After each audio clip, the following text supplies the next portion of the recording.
Bismillahirrahmanirrahim. Assalamualaikum warahmatullahi wabarakatuh. Okey, minggu lepas Ustaz dah ajar kamu mengenai adab ketika menziarah orang sakit. InsyaAllah hari ini kita akan habiskan tajuk ni. Kamu boleh buka buku teks kamu pada muka surat 36 dan 37. Faedah menziarah orang sakit. Yang pertamanya, kita akan mengeratkan silaturahim kita sesama insan.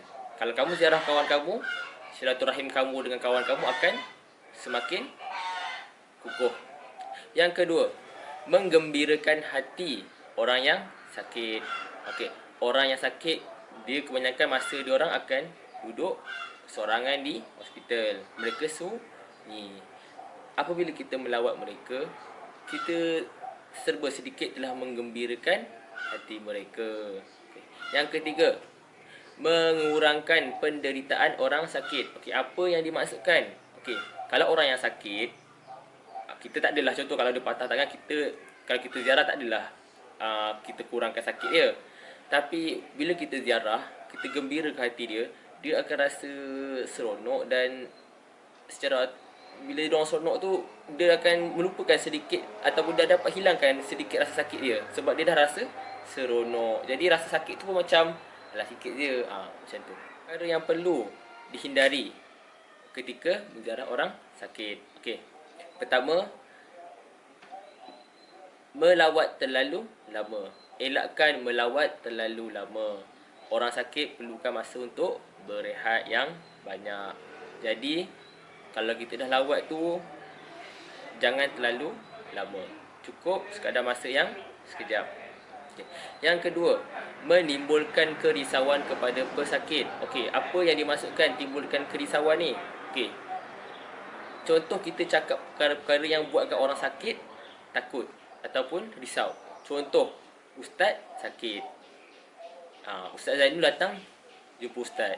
Okey, lepas tu Ustaz Zainul pun masa tengah ziarah ustaz, dia cerita, dia cakap lah pasal guru besar marah ustaz sebab lama sangat kat hospital dan lain-lain.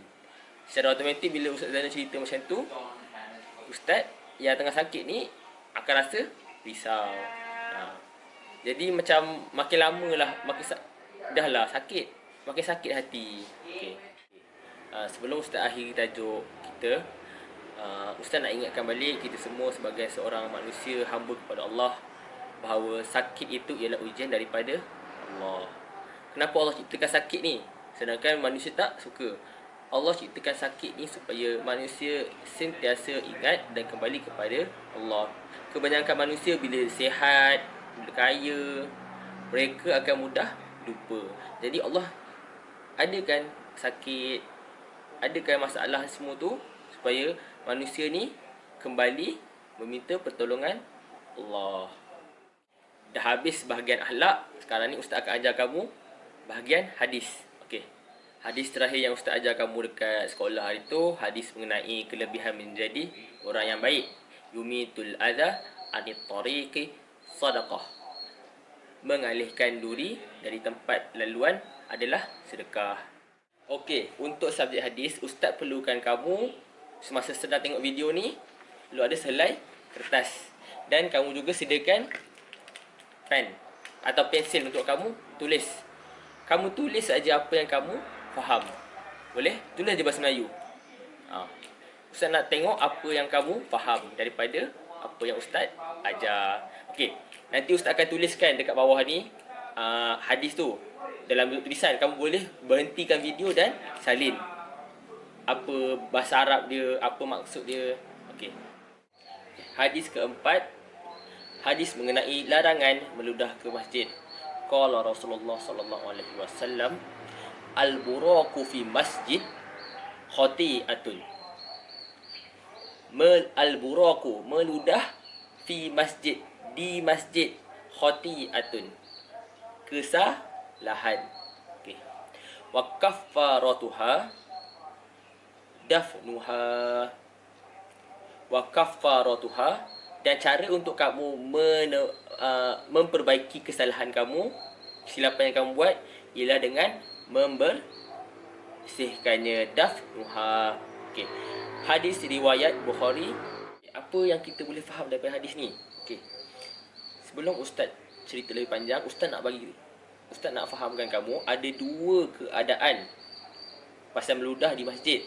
Satu ialah keadaan jika kamu sedang solat, kamu nak meludah semasa solat. Okey, yang ni Ustaz cerita nanti.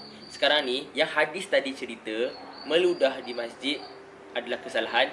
Itu keadaan jika kamu tidak ataupun bukan tengah solat.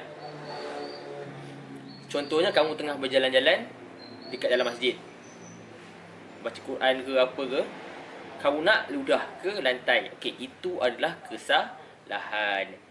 Jadi cara nak tembusinya dengan membersihkannya.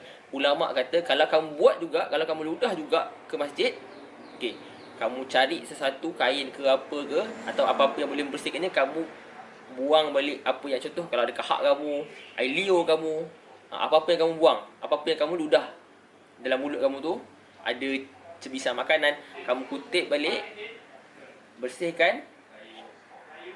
Dan yang terakhir, ulama juga, orang-orang alim juga mensyarankan kita ambil wangian, minyak wangi, sapu dekat tempat yang kita ludah tadi, biar bersih. Sebab air liur ataupun benda-benda yang kita buang dalam mulut ni, kebanyakannya dia ada bau. Jadi nak hilangkan bau tu, bersihkan dan letak minyak wangi. Keadaan kedua yang Ustaz kata tadi ialah jika kita sedang solat. Okey, ulama ada bagi tahu sekiranya kamu nak meludah semasa solat, sebab kalau kita ada dalam mulut benda tu, boleh jadi kita tertelan. Bila tertelan sesuatu dalam mulut, kita punya puasa, kita punya solat batal. Contoh ada cebisan makanan. Okey, kalau kamu nak meludah semasa tengah solat, caranya yang paling bagus meludah di dalam poket.